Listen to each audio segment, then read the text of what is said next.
It was a different time, a different enemy.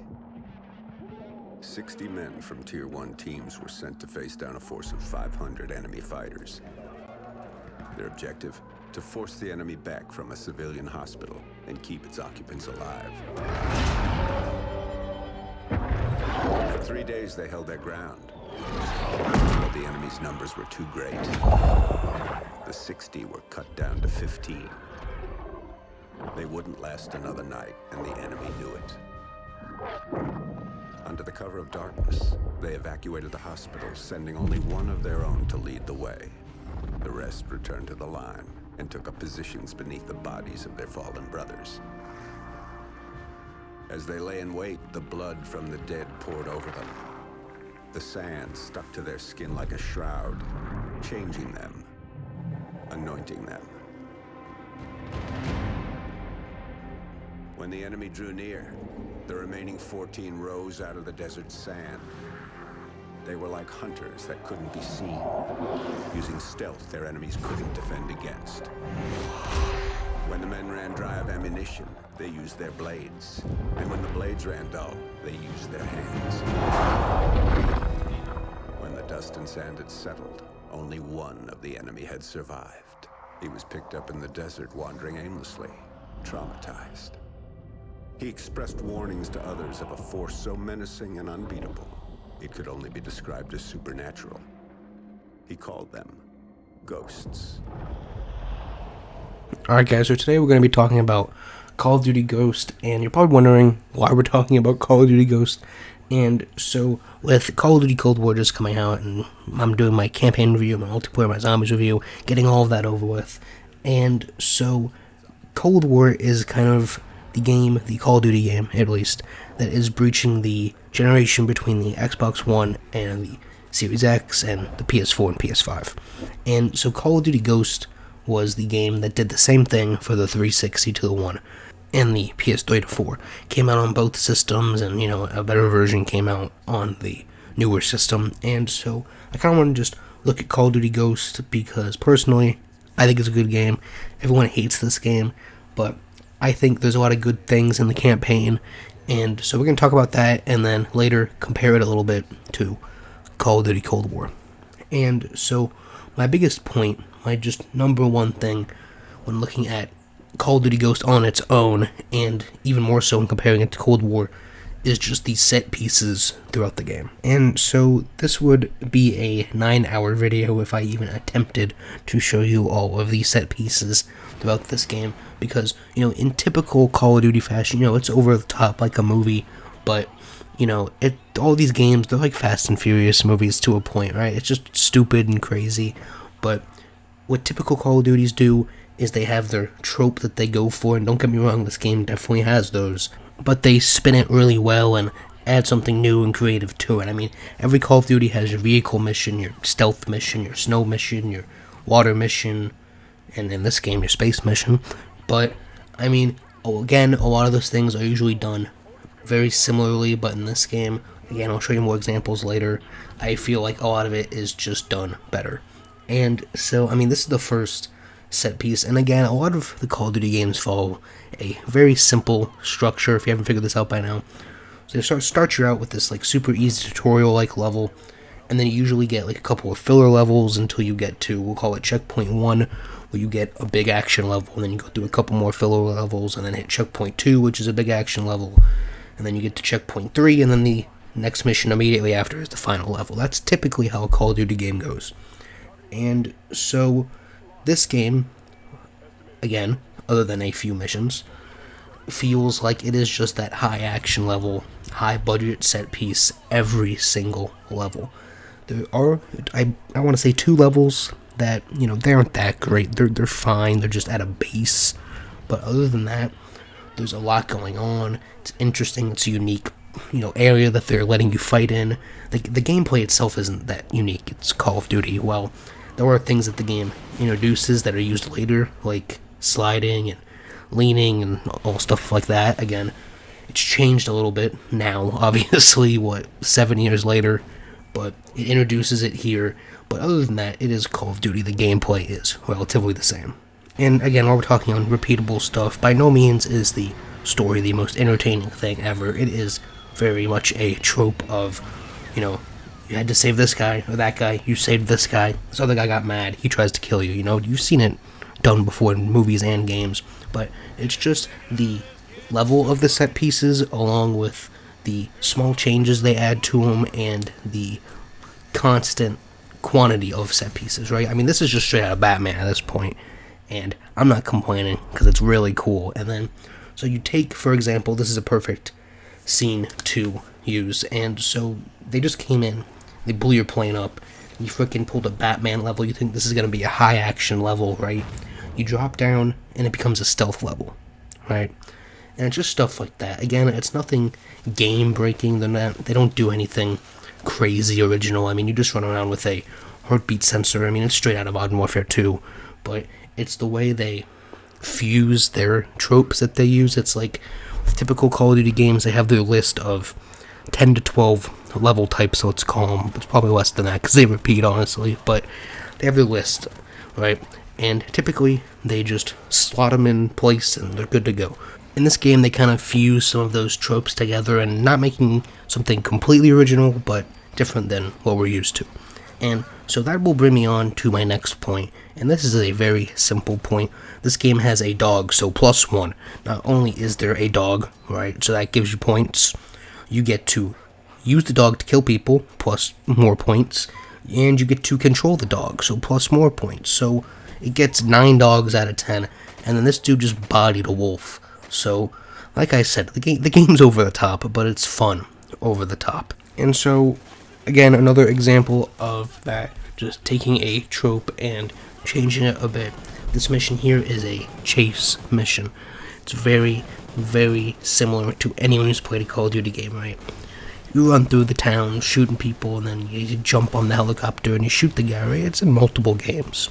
But again, I'm not saying they do anything completely original and freaking blow me away, but they take it and they change it just enough to make it still the same thing, right? Well, they don't have to come up with anything new, but interesting and seemingly original, right? I mean, the whole town's underwater. This gets really cool. You get to do a lot of underwater takedowns, and the fighting environments are unique. You can crouch under the water and shoot people, and again, the game is just filled with stuff like this, and if you haven't gotten the point yet, I've been going on for about 5 minutes, probably longer, just about this point in general. But again, there is more. And so graphically, again, for this game coming out 7 years ago, this game does not look bad. It can look really good at some points, especially at night, which I feel is particularly harder to do well than day. But that's just my opinion. Just wanted to talk about graphics a bit, because I was surprised at how decent this game looked for an Xbox 360 game. And so really what we want to talk about, right, is kind of bridging the gap between the two consoles, right? Comparing this to Call of Duty Cold War and how they hold up. And so something that I want to say is that if you haven't seen a Cold War campaign review, you should probably go check that out, because that's going to make a lot of the things I say a lot more understandable, because I'm not going to spend 50 minutes, which I think is the length of that video, explaining why I think the things that I think. I've already done that. So, if you're freaking lost, go check. Even this game's worst level, when comparing it to Call of Duty Cold War, which in my opinion is the water level, and not that it's not unique and original, and I actually find that interesting that that is the most unique and original mission in the game, and that's probably my least favorite one. But that's besides the point.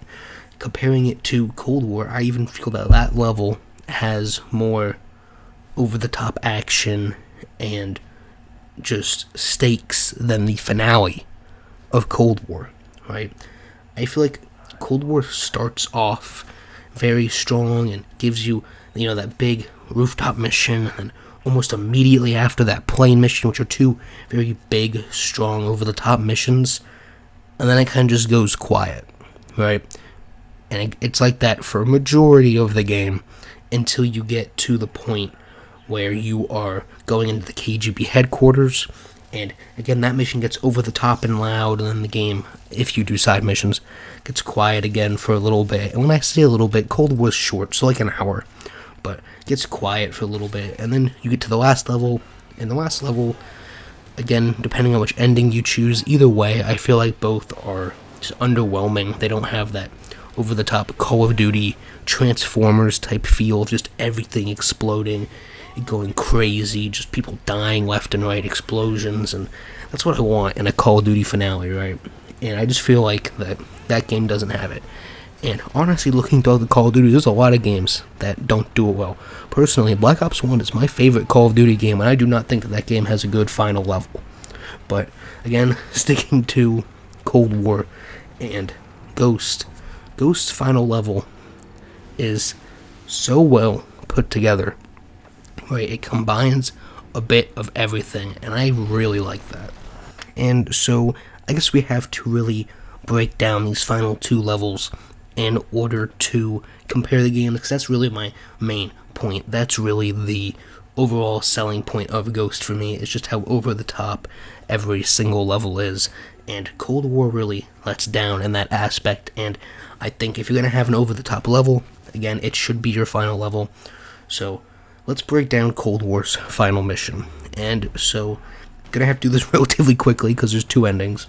And so the ending I got, right, my first playthrough, what happens if you haven't played the game, essentially you go to a compound. I don't really remember, I hate this game. And so you go to a compound, and you have to destroy the SAM sites or the artillery or whatever they want you to destroy. You go up to them, you shoot through a couple of guys, not that many guys, not too much is going on. You hold X, they blow up, and then the airstrike comes in, and the mission's over. You beat it, right? Very anticlimactic.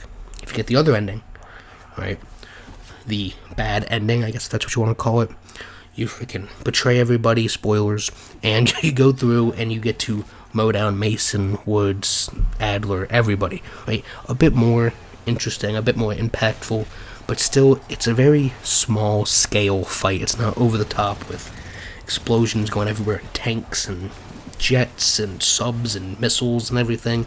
It's very grounded. And I think that's my point I'm trying to make overall, right? Is Call of Duty is, for me at least, supposed to be this scripted, explosion-happy gunfest.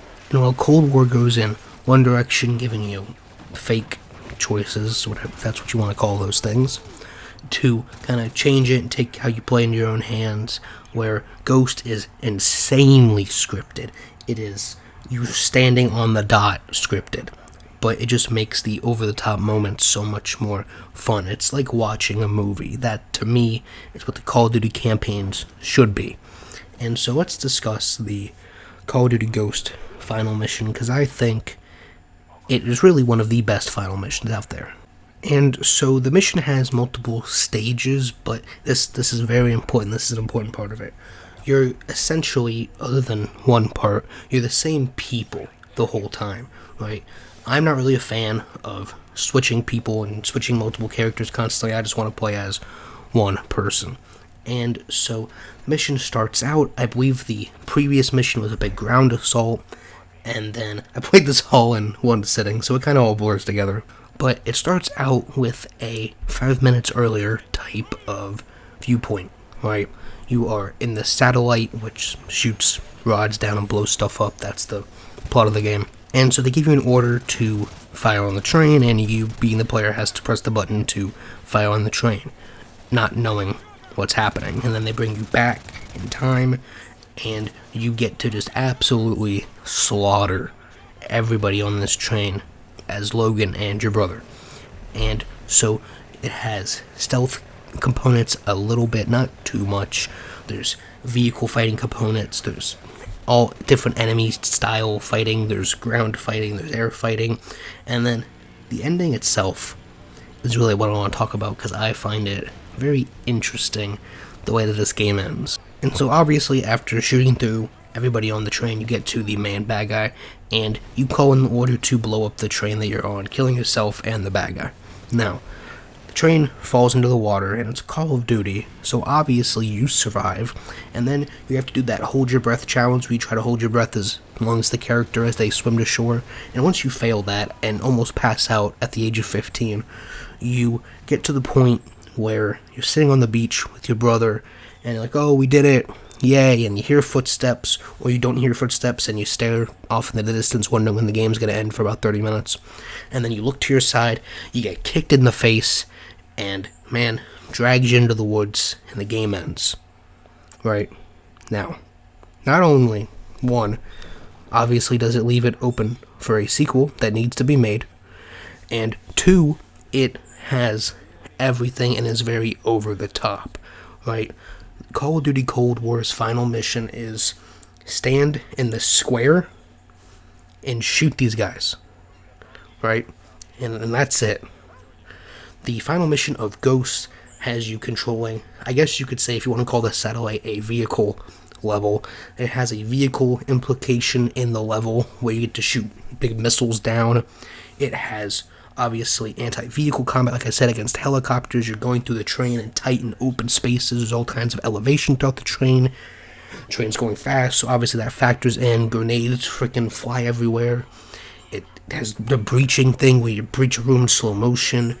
It's great. It has everything, right? And that's my point. I've said it 14 times in these past 20 minutes, and you guys, if you haven't played Ghost recently, not talking about the multiplayer, go play the campaign again when you have some free time. Alright, I know now is not the time with Cold War and Watch Dogs and Assassin's Creed and soon Cyberpunk, but we'll hopefully. But when you get time, go down and sit and play Call of Duty Ghost. But that's all I have to say. Let me know what you guys think of Call of Duty Ghost down in the comments below. And I'll see you guys on the next one.